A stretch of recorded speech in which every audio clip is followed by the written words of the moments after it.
Thank you, Christine. Let's see if I can get this in the right place here. Christine failed to mention something else that I have to confess to. I am a member of a very disparaged and disliked community of people. We're one of the last groups that in this age of political correctness you can make fun of, you can make jokes about us in public, on television. We don't even like each other very much. We try to keep away from each other. But I need to set aside denial and admit the truth. My name is Jonathan Tourtellot, and I'm a tourist. And for the past 2.5 days or so, I've been a tourist along the Erie Canal corridor in between Syracuse and Rochester. And a little later on, I'll give you my impressions of seeing it through my eyes as a visitor. And I see I need to reset this clock, so there we go. All right. This is a very knowledgeable group, so I'm going to breeze through some of the things I usually tell people because I don't need to tell you. I've heard you tell each other this. Obviously, tourism can be a great help and it can also be a great danger. It's already been mentioned that it's one of the largest industries on earth. It has an enormous impact, it has enormous potential and some danger as well. What you don't usually hear about is thinking about tourism in connection with the place where it's occurring. And you can think of these 3 different sort of overlapping styles of tourism, and each one has a different relationship to the place where it occurs. And the origin of the word is from touring. And this type of tourism depends on both the human and the physical characteristic of the place. It's where the concept comes from, to look around, see what the place is all about. And it applies whether it's summer in Machu Picchu or winter in Scotland. And it has these characteristics, which I will not read out loud. But it does, the important thing is it does diffuse through the economy, and that's significant for our purpose today. The next type, R&R style, really doesn't depend on the human story particularly unless you make a point of bringing it in. But R&R is driven by the physical character of the place itself. You've got to have the mountain slopes, the beaches, the rivers, or whatnot. But the human story is kind of optional. And it has these characteristics, of which risk of sprawl is particularly important in attractive areas like, well, lake shores and beaches, seashores, and mountain areas. And the third style, which I call entertainment style tourism, these are manufactured attractions. These types of activities, and they have no connection to the place whatsoever. And that's a significant thing about them. But they also have these characteristics, and when done on a large scale, they can have a big impact, and it can be positive or negative, depending on where it's going on. But you can do this kind of tourism anywhere. You can do it in the middle of a desert. And one of the best known examples is in the middle of the desert, which is actually a pretty good place for it, because it is not disrupting a precious ecosystem, although some desert ecologists would disagree with me. It's not ruining a historic area. It's become its own entity, in effect. Where I have a problem with this kind of tourism is when it is injected into an area that already has something else going for it. And because it can have a transformative influence, that can have a major impact. Here's what tends to happen if you're not planning and watching carefully. And through market forces, there will be a tendency from the destination's point of view to slide from attracting touring-style tourists to R&R style, and then entertainment style, and before you know it, the unspoiled destination that attracted people in the first place is no longer that attractive. And it's kind of shifted to being a completely different type of place. Here's a rather modest example from the North Carolina side of the Great Smokies National Park. The moment you get out of the park, you see that, and that's just the North Carolina side. If you've been in Gatlinburg, you know what you run into on the Tennessee side. So part of the point here is to think about tourism and the place as 2 sides of the same coin. This is my attempt at a 2-sided coin, but they really need to go together, and that's the underlying concept behind the whole idea of geotourism. There's that definition again, and it comes from geographical character, and it's based on sense of place. It's all about sense of place. We've been talking about that today. You all get it, in case there's any doubt, that is not sense of place, because you can see that anywhere. The very first one, though, I grant that that one's important. People ask me what's the difference between geotourism and sustainable tourism. Well, all geotourism should be sustainable. First of all, you want to avoid doing this, of course, but there's a tendency to think of sustainable tourism as being about the environment and that's it. We've got to recycle our linens and then we're being sustainable. And that's not really fair because it's actually much more than that.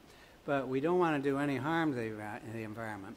But the idea of geotourism is that we bring in the nature of the place, celebrate what the place is all about, and use that as a kind of way to focus all our activities and orient it to that.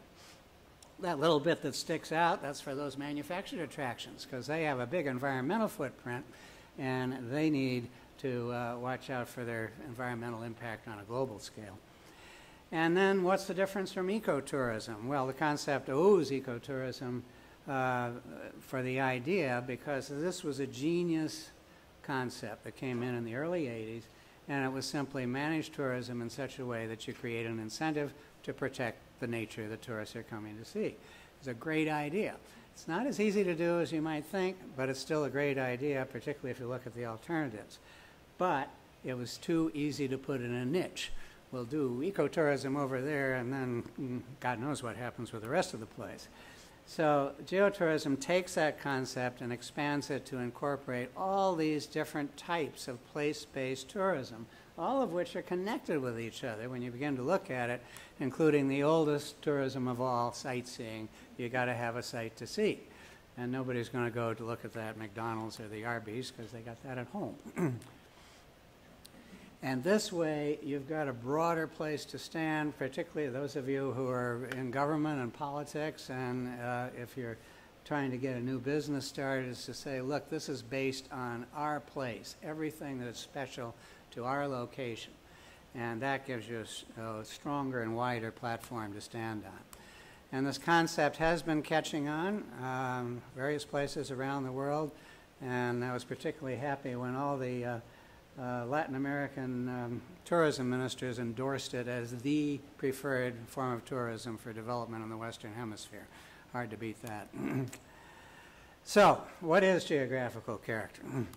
It's all these things that contribute to sense of place, beginning with flora and fauna, the original concept of ecotourism, but then adding in history, which is much on our minds today. Scenery, very important. Our research showed that's the most important thing people are looking for when they're traveling, is beautiful scenery.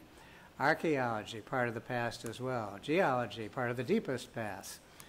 And traditional architecture, spiritual places, and then all the living arts of today, particularly if it's music or dance, which has roots in the local area.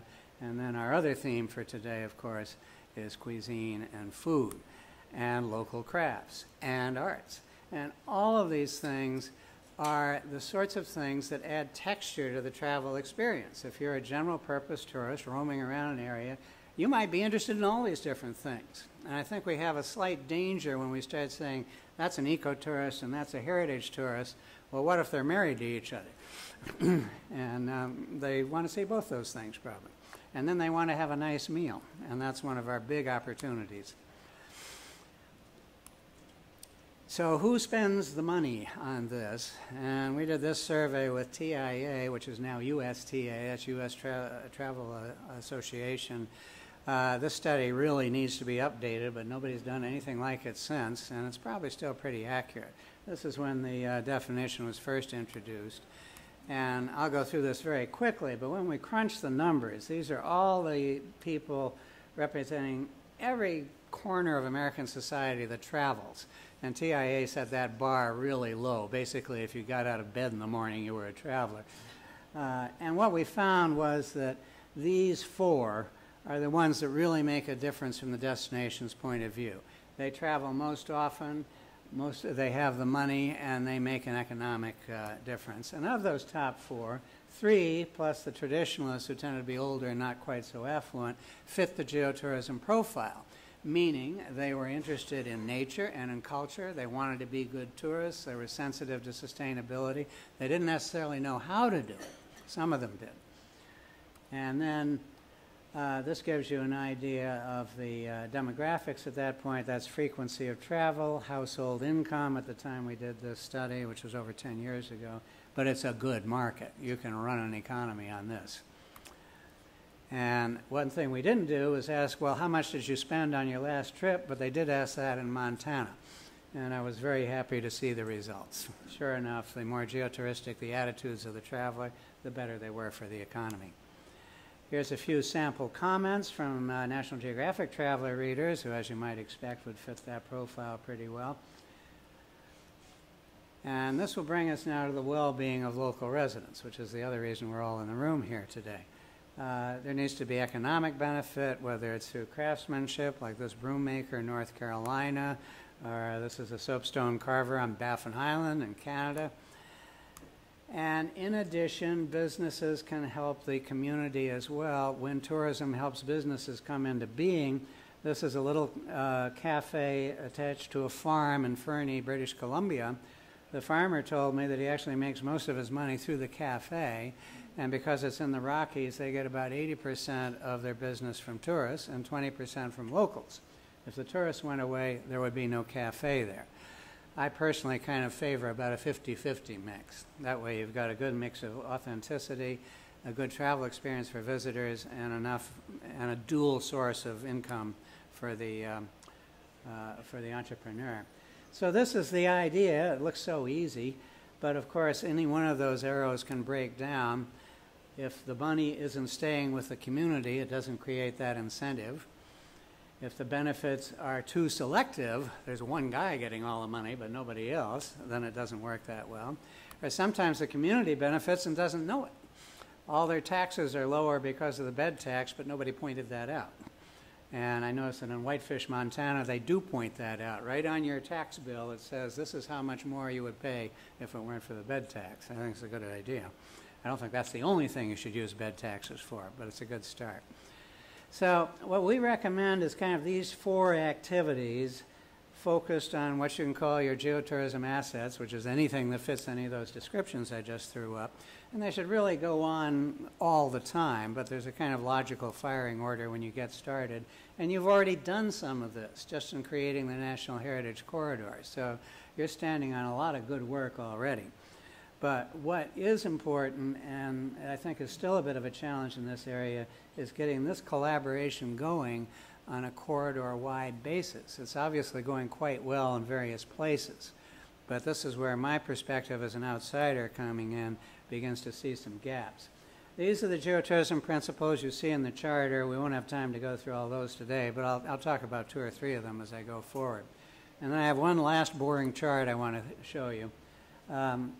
This is after a guy named Stanley Plogg, and I've modified it slightly, but not very much. He called the people on the right the dependables. He was a very charitable guy. But basically, this is a psychographic ranging from the most adventurous travelers to the most conservative. And most people, of course, bunch in the middle, as with any bell curve. And the parochials basically want it just the way it is back home, only better weather. And the adventurers want to be the very first to get there. The genius of Plogg's observation was that word of mouth goes only one way, because nobody at this end of the curve is going to visit a place because a parochial says you got to go, they got a KFC just like back home. That's not what they're traveling for. And Plogg also suggested that from the destination point of view, this is the area to aim for. Not the top, but right about there. That gives you enough tourism to have a good economy. You're getting the people that are really interested in the place, and you are not overcrowding, because once that happens, you're in what they call a mature destination, which is also the word we use for a fruit right before it begins to rot.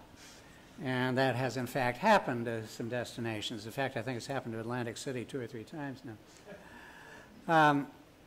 The task of identifying what you've got, it seems easy. We know what you've got. I can guarantee you don't know everything, because once you start using basically marketing a marketing exercise is a way to see what you've got. Stuff starts turning up, particularly if you get local people involved. They've got stories you haven't heard of. And another way to do it is to ask the kids. Block Island did this. A child has the same perspective as an adult tourist coming from for the first time. It's a fresh eye. And this was so successful, the Chamber of Commerce made a calendar out of it for tourism purposes. The kids knew what was special about the place. Sustaining. Now, this is the important part, and again, this is a pretty savvy audience in this regard, but I can assure you a lot of tourism promotion bureaus and whatnot are not that savvy. Sometimes they are ordered not to be that savvy. All we're going to do is promote. And this is like the ice cream parlor in July that spends all its money on advertising and nothing on refrigeration. You're not going to have your destination very long. And here's an example from the other side of the world, and I just gave you a hint as to where you are. Anybody know where that is? Bali. Does that look like Bali? Not anymore. And of course, the nature side of things is also excellent for tourism. This is good old ecotourism again. And there was a study done not too long ago, I believe it was by U.S. Fish and Wildlife, that found this pattern. And this doesn't mean these are devoted bird watchers that have binoculars with them all the time, but just people that enjoy seeing birds as part of the trip. You can be interested in history and birds. I am. That's 46 million potential tourists from the U.S. alone. Aesthetics is often the least paid attention to part of what I think is the sustainability equation. Here we are in the Douro Valley in Portugal. It's a World Heritage landscape, and it looked great until you realize what's going on overhead. But by far the more common problem all over the world is that. Everywhere now. I'm the only guy I know who collects pictures like this. You can't tell where you are until you read the signs, and even then you might have trouble. And there's no exclusion here. It's the same here as anywhere else, and we all know that. But there are things you can do to begin to mitigate this thing. And again, I think this is a pretty savvy audience in that regard. Just please don't do this. This is what they did on Vancouver Island. Look what they're advertising. Nature. Well, despoiling the very thing they're advertising. On the other hand, you can take an ugly thing and do something pretty with it. That's in Newfoundland, where they do quite a few interesting things like that. So when we get to developing the assets, this is where it gets interesting. And this is where the word enhance comes in. This is good from an economic development point of view, because sustainability kind of gives the feeling we can't change anything, we got to keep it just the way it is. No, but build on the character of the place. Do it that way. And I divide these into kind of two groups. One is what you could call constructive enhancement.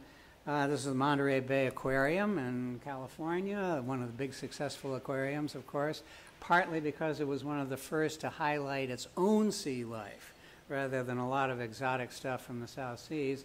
And then on top of that, it used the canneries from John Steinbeck's Cannery Row as adaptive reuse, a win-win. But you don't have to spend $300 million to start an aquarium. You can make a new drink. Anybody ever had a Chimayo cocktail?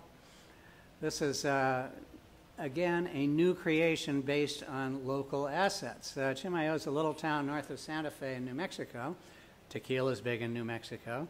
What most people don't know is that apple trees are also big in that area.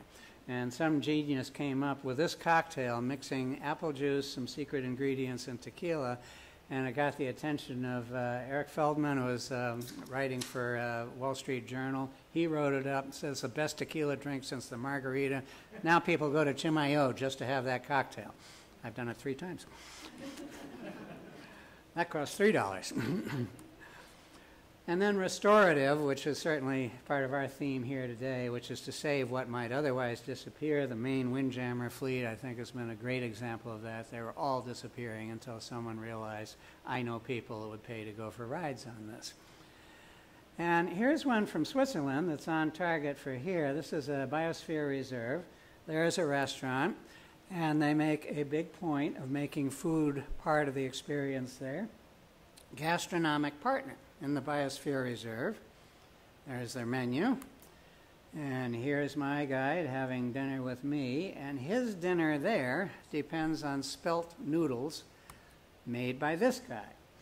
And he started a new business in this area, bringing spelt back in. Most of the farmers had gotten rid of it. They'd shifted to cattle, and they'd lost part of their tradition. And he was so successful in doing this, working with the restaurants, it's not only farm to table, it's actually reforming the farms and getting them back to what was really a more sustainable crop. So that's a win-win-win, I guess. And tourist enthusiasm. They always ask about tourist satisfaction. Enthusiasm is important. Telling stories. Remember Plog's chart. They got to have stories to tell. Here again in Newfoundland, it comes up 3 times here. We've got a bunch of people standing absolutely enraptured looking at a guy cleaning a fish. And the reason is he's a great storyteller. And as he's cleaning that fish, he's painting a picture of what life was like in the outports of Newfoundland and doing a terrific job of it. He used to be a teacher. I bet he was great at it. And people say, if you go to Twillingate, take Bill's tour. That's as strong a word of mouth as you can ever get. And this leads to the other big point, red exclamation point, engage local people in part of this too. That's how you raise local awareness and raise pride. And particularly in some of these somewhat challenged small towns that are having a tough time, if you get people invested in the history and the special aspects of the place, what a difference that begins to make. And I'll have one last example here from Newfoundland because this kind of wraps up the whole thing together. Fogo Island, anybody ever been to Fogo Island? I haven't yet either, but I want to go. It's off the northeast coast of Newfoundland, and they had a local philanthropist who was able to help make this happen. They're turning it into a high-end art colony in one of the most unlikely climates in the world. And here's how they're doing it. There's a traditional Newfoundland fishing stage, like my man Bill was talking about. And now they've created modern artist studios that are inspired by the old stages, but are something completely new. And this used to be a wooden boat building tradition. That industry has pretty much gone away, but they still have the skills. And so you are now getting modern furniture made by traditional woodcrafters of Fogo. It's a very inventive way to go about it, and this was one depressed community. So have fun thinking about ways to do that in various places here in upstate. So that's the basic geotourism idea. Get all these things together and work out a sustainable economic plan. So let's take a look now at Jonathan's remarkable adventure on the Erie Canal, or fairly remarkable. I didn't come the way most people do. I flew into Syracuse, and it's a good thing most people don't come that way. 85%, I think, are coming by car. And here's what I did not see when I arrived. This is actually one of my favorite air terminals. It's Helena, Montana. And the moment you get off the plane and walk into this space, you see you are in Montana. The painting, the pillars, the woodwork, it just says American West. Now, here's what I saw. That was about it. And then, as I always do, I went to the visitor desk because I'm here to learn about the Erie Canal and the Canalway. And there was the visitor desk, and I hung around there for quite a while, and nobody ever appeared. I considered leaping over the counter to get the materials, but I'm glad to say on the thruway it was a lot better. Although I would love to see a featured Erie Canalway display in the thruway, but at least they had the stuff and they knew about it. So that was reassuring. Airport needs work. My first stop was here. This is the Erie Canal Museum in Syracuse. How many of you have been to this museum? Not bad. It looks like about a third. The other 2/3 of you, go see this place because it is very educational. I'm delighted it was the first stop I'd made. I never heard of a waylock until I saw this. It's the only one left. It's where they weighed the boats. And they actually have recreated a boat inside what used to be the waylock. Murals on the wall. Nice bookstore with a lot of good materials. And this little girl working a rudder. I don't know why she's in there twice. And we have this guy, a young kid, fishing off the roof of the boat. Problem is, that's what he's fishing in. I'm sorry, we got an accidental picture on top of it there. There's no canal there. The canal is gone, and it's, oh dear, I'm sorry, I knew I'd screw something up. But that's the Erie Canal Boulevard, which is just a giant, ugly avenue. That's where the canal used to be. And here we've got this great museum all positioned, and it reminded me of some of those boats that used to float in the RLC, and the sea went away, and now they're sitting in a desert. So a great museum, but certainly one of the challenges is how to evoke the memory of a canal in these sections of the corridor where the canal moves somewhere else. Now, you saw all those different categories of different aspects of geotourism. Here's what I saw in my 2.5 days, and I had a busy 2.5 days. The canal itself, and this is, I think, an underutilized asset. And I'll tell you why in a couple of minutes. The lift bridge at Fairport was fun, and this was also an example where a local entrepreneur did something really nifty. Right next to that bridge, as some of you may know, there's the Towpath Cafe, and they've actually done the decor inside the cafe to reflect the bridge you can see right outside the window. And they've done it very well. I think it's a nice job. Really nice at evoking sense of place. Now where are you? Would you believe you're about 1,000 feet away? You're still in Fairport. Now, that's not entirely fair to Fairport, but it just gives you an idea of how much of this stuff we have around. Scenery, nice things I saw. This, by the way, is Cross Lake. I stayed there as part of an Airbnb stay. And I invite you to consider Airbnb very seriously. They're not going to go away. And in fact, the hosts may be good allies in some regards. We had an excellent conversation there. But I couldn't have visited that lake as a tourist any other way. There is no inn or hotel on that lake that he was aware of anyway. So that way I got to have an experience that was only accessible through Airbnb. And this is the waterfront at Skaneateles. And that's not part of the corridor, but hey, I'm a tourist. I'm not paying attention to these borders. It's nearby, it looks attractive, I'm going to go check it out. And I just say, don't be too fussy on who's on which side of the border, because you're all allies when it's the same destination or the same kind of experience. Evoking the canal when there's no canal, just like the problem in Syracuse. Here we are in Jordan. They're doing a pretty good job, I think. And I would also add traditional community, of course, with these Main Street programs. I was delighted to see this hardware store in Lyons. It means somebody's actually shopping there other than tourists. You can save it downtown, but if it's all antique stores, it's not a real downtown. And tourists know it. Arts and artisanry, though, can certainly help. We're all faded out here due to this lighting. I'm sorry about that. There's no way to fix that. And then in some of the more challenged places, we still have this wonderful historic architecture waiting for restoration. And you notice some stuff in front of it. Big, ugly power lines are always a big problem in historic districts.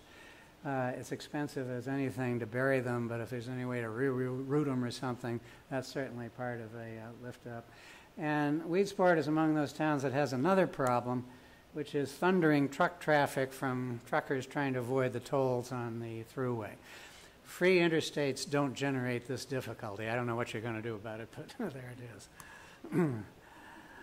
Baldwinsville, which I like very much. I went to see the visitor center. Nobody was there. Depends on availability. And I did want to see some flora and fauna. And you know, if you live here, you see this phlox all the time. It's ordinary, it's weeds. But if you come in from somewhere else, it's pretty. It's two-tone. And I hope it's not invasive, because it sort of looks nice. And I went to the Montezuma Wildlife Refuge. It says when to see birds, early in the morning, late in the evening. I was hoping to talk to them about connections with the canal, but no luck. I was there at 4:30. This is true of a lot of wildlife refuges. So I saw some geese. You can see geese anywhere. And finally, I found an egotistical swallow that wanted to pose on that side. Lodging, we've talked about a lot. I think you all know the issue here. I wasn't able to stay there, but I did stay at the Canal Lamp Inn in Pittsford. And a lot of other lodging looks pretty much like that. And sometimes I swear it looks as if you're more welcome dead than alive.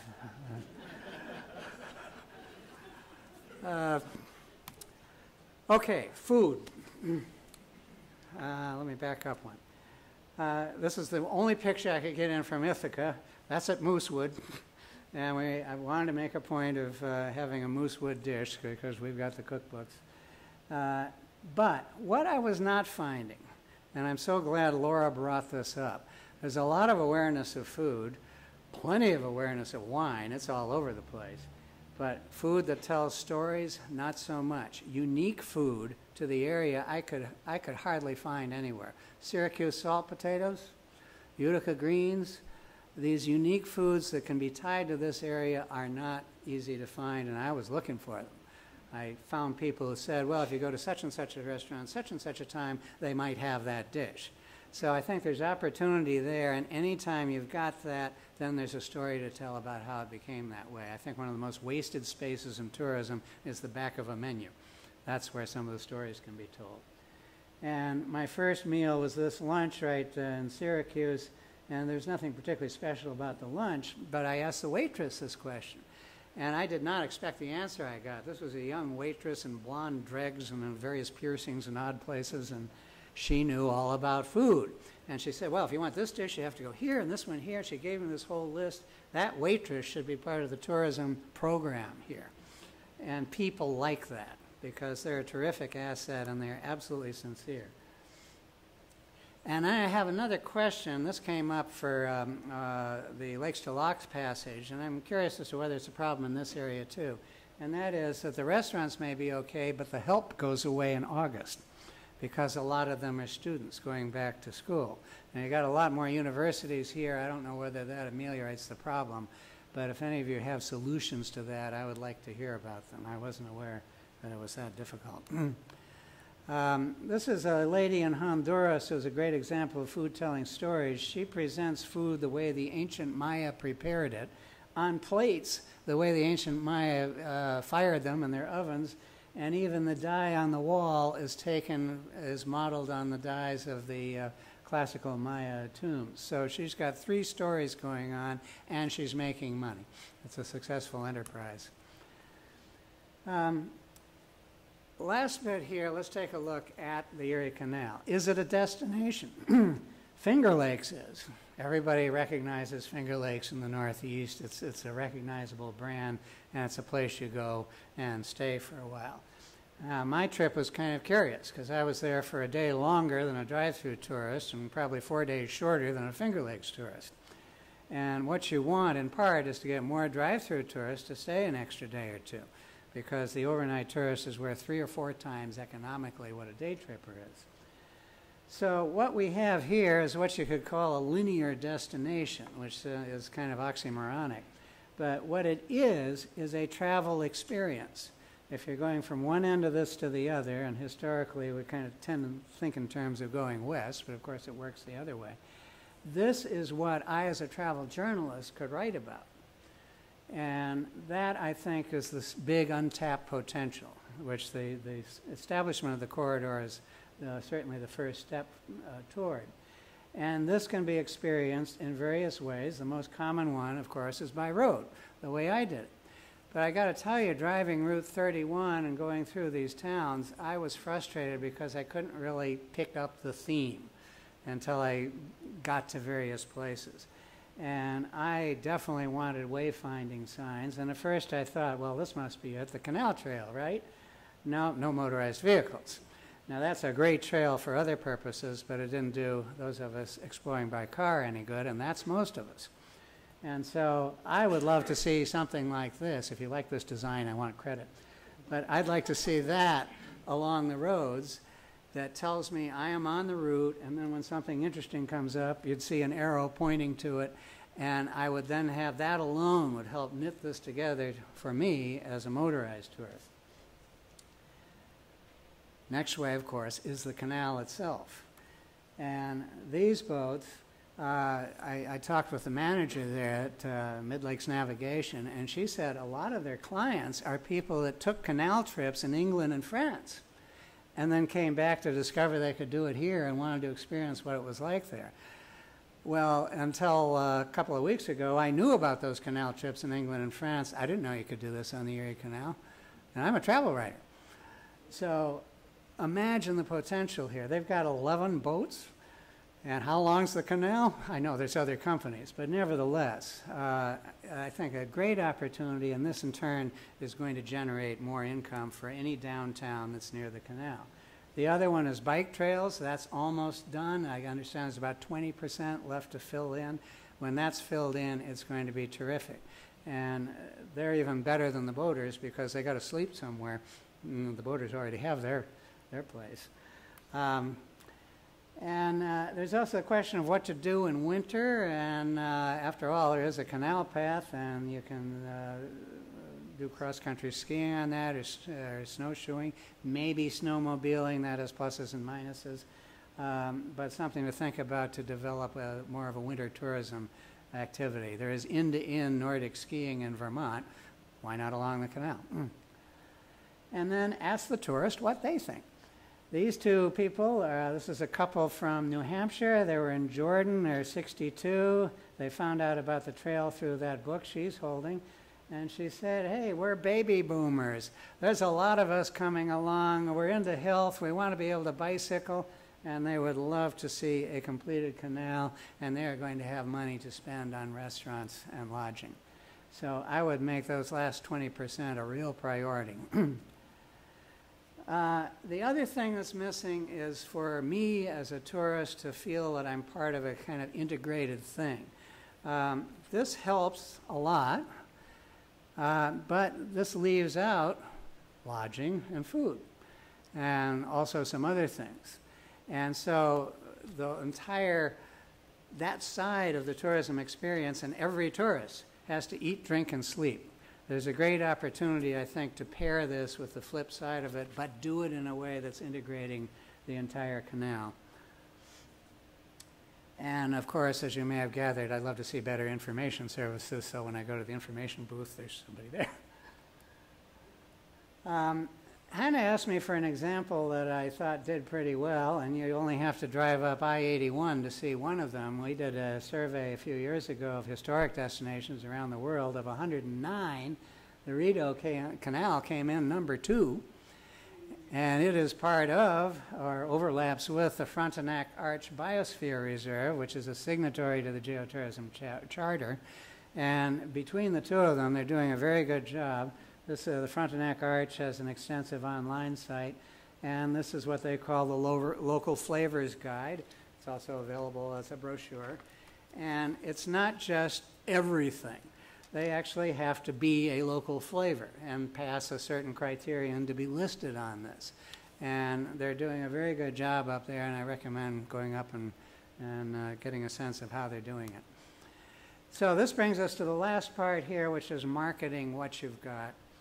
And what we recommend always is the establishment of a Geotourism Stewardship Council. You can call it whatever you want. And you've got bits and parts of this already, but the important thing is everybody who represents these different aspects of what a place is about, or in the case of the canal, a series of places, meets around a table, and for most people it's the first time they've ever done that. And what they all have in common is the place. And what the tourist who is curious about a location has in common with them is the place. And so this is the needed first step to begin thinking holistically about a place-based tourism experience. There's several steps that you can take to start a geotourism program, and these are they, and some of these are already in place to an extent. But given the geography of this, it really needs to be a council of councils, because every one of these places has to kind of ask two questions. What's special about our location? And how does that tie into the heritage of the canal? Maybe some of it doesn't. Well, that doesn't matter. It's still something special. But of course, any time it does, so much the better, because that helps give the whole linear travel experience a sense of identity. So there's various ways you can do this. I understand you already have a festival going in the fall. I'd say keep working on that and develop it even more so that every community has something they can present that's unique to their community, but also ties in one way or another to the canal. Apply for World Heritage. I don't know whether that's come up or whether it would be possible for the Erie Canal, but the idea certainly fits. The Rideau Canal, by the way, is a World Heritage Site, so why not Erie?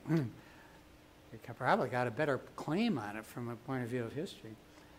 And then, of course, the last, which I do want to mention, is the Geotourism Map Guide program. I'm not associated directly with that anymore at National Geographic, and I don't always recommend it. It's not appropriate for some places. But this sort of thing would be a great pairing to this. So, and some places, in fact, have done that. They've kind of cobbled the two together.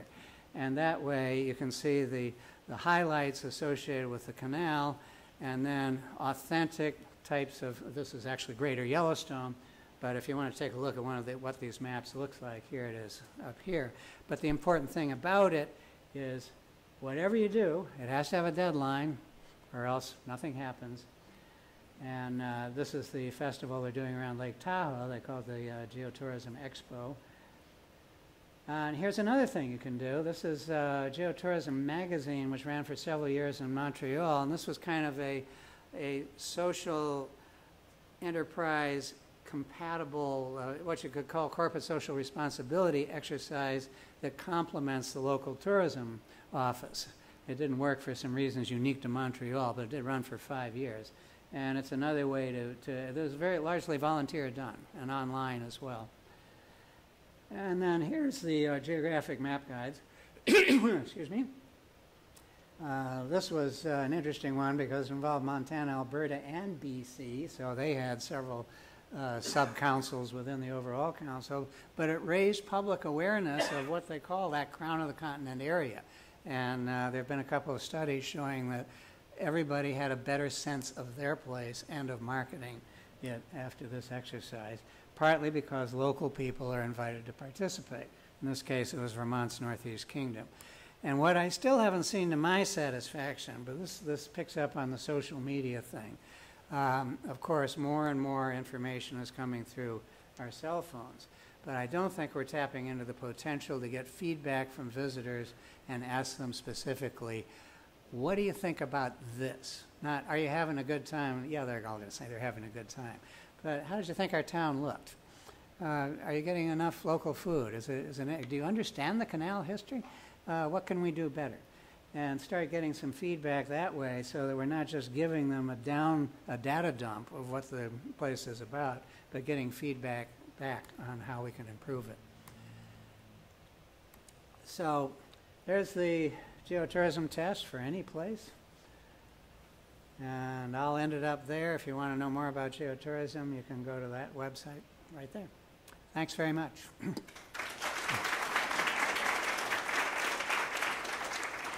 Time for questions? Yes. Time for a few questions. I'm going to unplug this and see if it dies. No.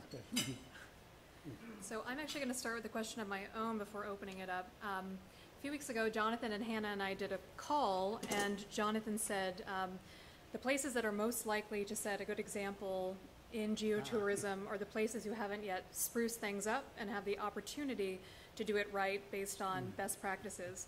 So what I'm wondering is, do you feel that every community is going to be able to achieve a good strategy or arrive at a good strategy for geotourism and also be able to combine heritage with progressive thinking and sort of give equal treatment to those simultaneously without precluding one over the other? No. Next question. It's obviously it's going to depend on the community. And I thought you were going to say something else I've also said about successful geotourism areas, and that is that the people argue a lot. And that's a sign that they care. And sometimes the right side wins and sometimes the wrong side wins, depending on what you think. But the fact that they argue a lot makes a difference because they are going to be good custodians of the place. Where they don't, that's when somebody else will make the decision. This is something I warn any community group. If you are in an attractive place tourism is going to come, and if you don't take charge of it, somebody else will. And they will have their interests at heart, not yours. Then, having put that shot across the bow, all right, now we've got to go into, all right, well, what sort of tourism do we want? And that's where there needs to be a lot of discussion. But I'd say the other thing I found is that it really requires at least two or three, at least one person, but preferably two or three or more, that are really going to be champions and ball carriers.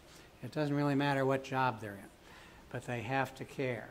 And these people will really make a difference and help move things along. In our most successful geotourism projects, you can kind of point to that woman did it, that guy helped, that woman, and the good ones make sure that they've got people that are understudies learning how to do it too. So in that case, yes, they can. And if they have nothing going for them at all, that's the place for a manufactured attraction.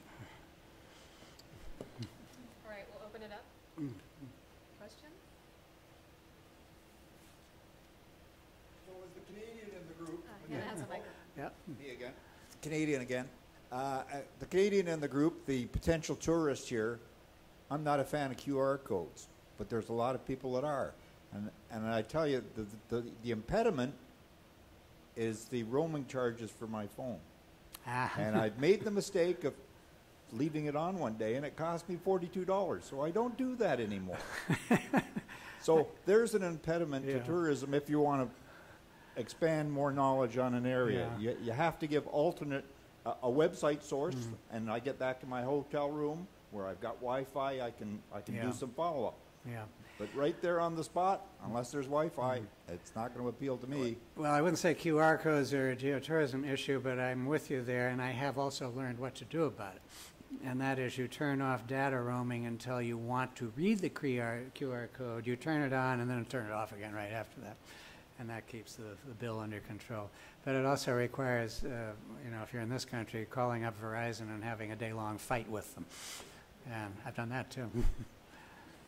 But I think, you know, this is transitory. This kind of technology is changing so fast that I think 10 years from now we may not even know what a QR code is.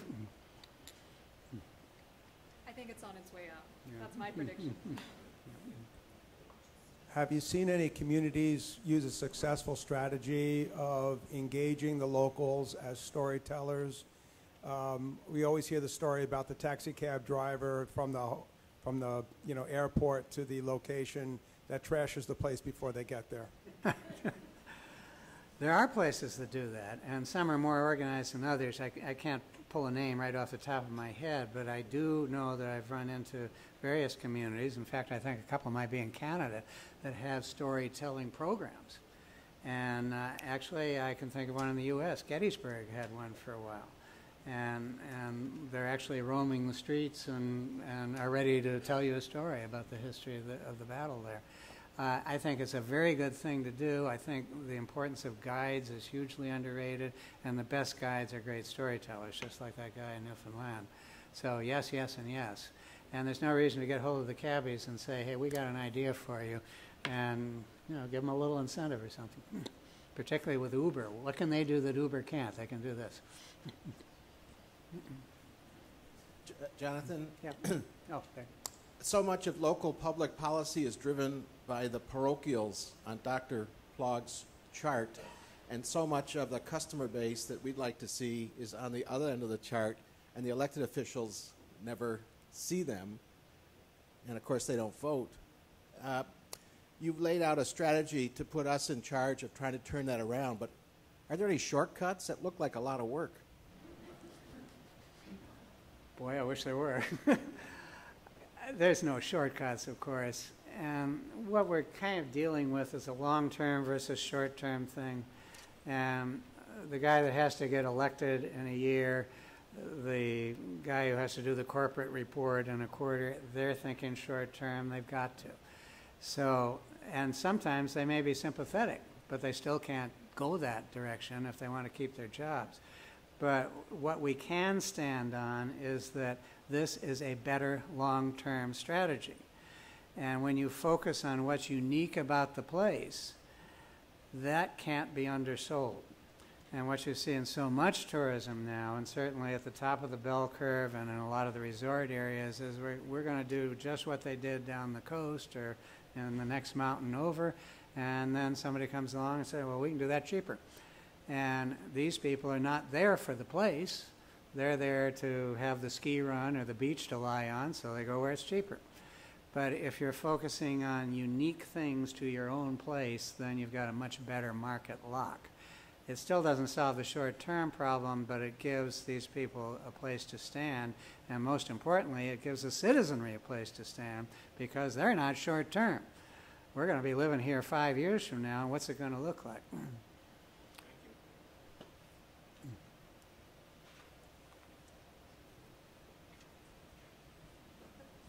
Jonathan, I liked all your strategies from Asia to Canada, Nova Scotia to Bali. I was wondering, since you're such a strategist, what would you recommend for Cuba? Well, interesting you asked that. I've just been invited to talk to somebody about that.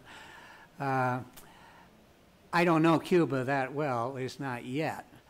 But it is in one of those same situations that Christine mentioned where because it has been undeveloped, there's still a lot of good stuff there. By the way, another place that fits that criterion is Tuscany. You know, Tuscany was emptied out of its population, so all those glorious villas and whatnot still survive. So Cuba's in that situation, and I think the thing is to kind of run interference and get this kind of thinking in place before the ones I most fear in Cuba, because they're already there, are the Spanish resort developers. And, you know, if you love the Costa del Sol, we got a thing for you. By the way, the Costa del Sol got the lowest score in our stewardship surveys twice. But Cuba's got it all. They've got music and tradition and cuisine and architecture. It's a terrific geotourism possibility. Yeah. And that doesn't mean you can't go lie on the beach too, but at least, you know, do it in a sustainable way.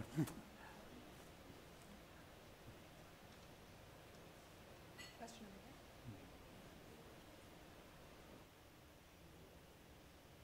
over Off lunch here. Hi. Two other heritage areas that have done a program, like a storytelling type program, but it's called Certified Tourism Ambassadors. And that is a branded program that several cities have used, but two heritage areas, one in Baltimore and one in the Journey Through Hallowed Ground, which the Journey Through Hallowed Ground is Gettysburg to Monticello. And so it's a 4-state corridor. So you're dealing with one state, but you're dealing with a similar landscape in terms of length. And what they wanted people to do was extend their stay and say, oh, well, on my way home, I could stop in this other town. I could experience something else. And they went after the waitresses and the taxi drivers and the concierges and all of kind of like the people that empty trash cans. In Baltimore, they have a lot of, you know, people who are out like sweeping and emptying things. And, you know, those are the people that are out, and when you're walking and you're lost, they can actually help you. And rather than take you to Federal Hill and think you're at Fort McHenry, they could actually get you to Fort McHenry. So looking at your whole city or your whole Canalway in this way that connects everyone, that people know about the next town, that, you know, we had an experience, I was out on the canal a couple years ago where it was a Monday and every restaurant was closed, and the place we ate, we got indigestion. You know, so that was not a good secret shopping experience. So, you know, talking to your communities about that. Monday is a down day, but can something be open that's edible? I live in the Journey Through Hallowed Ground. Although I'm stationary, I'm not journeying anywhere. This underscores something I didn't mention enough, and that is the Geotourism Stewardship Council, or whatever you want to call it. You can maybe build it off the fund that exists now already. It needs to become self-sustaining. This has been a challenge for some of the councils, because once the project is over, okay, now what do we do? And it really needs to develop a business plan. But one of the things it can do that the government cannot do is through an association provide vetting and certification of businesses and storytellers and all these different services that are not currently on the Canalway website or chart, and, you know, provide reassurance to the visitor that, hey, this is an authentic thing that we've vetted. and make a business out of that. And you do that by, you become a member of the association, you pay to become a member. That doesn't get you certification. That has to be done through a third party.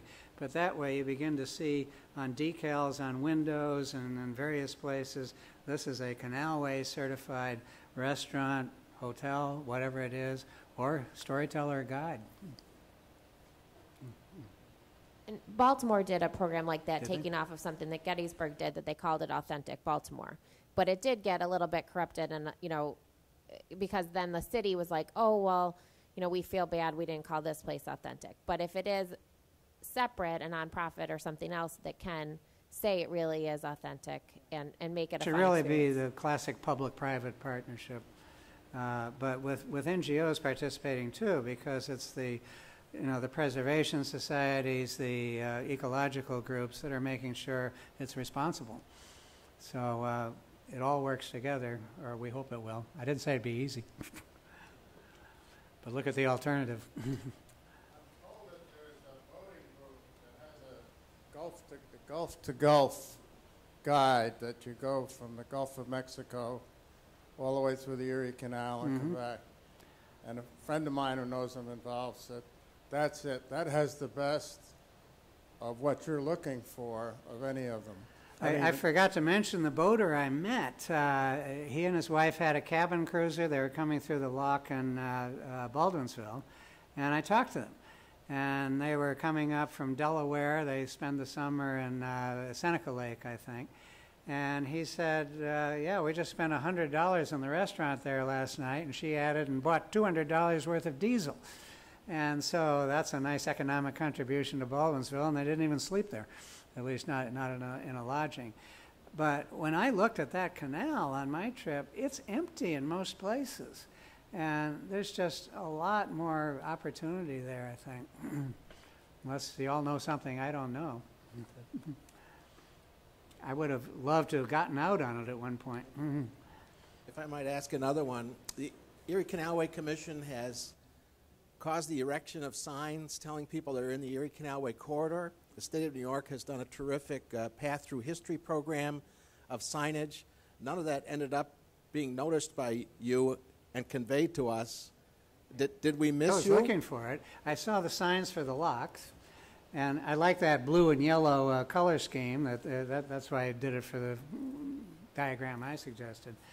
But of the type of guided route that a lot of places do well, this can be done here, and it's not there yet. It's not holding together quite yet. You had mentioned a thing about possibly having some sort of endorsement or sticker or something that says that this is Canalway endorsed. That's difficult. I work for New York State Canal Corporation, which is the state agency that administers the inland waterway. Say it's Canalway endorsed. It would be endorsed by the council, whatever you decide to call the council. Right. It would have to be something independent because we ran into, like, we put lodging along on our canal map on the website, and we had to go through like strict thresholds, and which are that the lodging has to be half a mile walkable to the canal to include it, and we have to be fair about it. And so for hotels along there, hotels, bed and breakfasts, and motels, we got really nice places and some really dumpy places. Yeah. And we have to capture them because we're a government agency. So it has to be done by if somebody's going to do some rating, because it has to be fair to everybody to compete. Absolutely. It has to be done by some independent organization. Yeah, we run into the same problem with chambers of commerce, because any chamber of commerce member always has to be listed, whether they would pass, whatever criterion you want to set or not. The council has to do that, but that doesn't mean the Canalway and other corporations can't be members of the council and say what they want to say. Right. But the legal entity that becomes the council, which would be some kind of nonprofit, would be the one that would actually do the sticker of approval.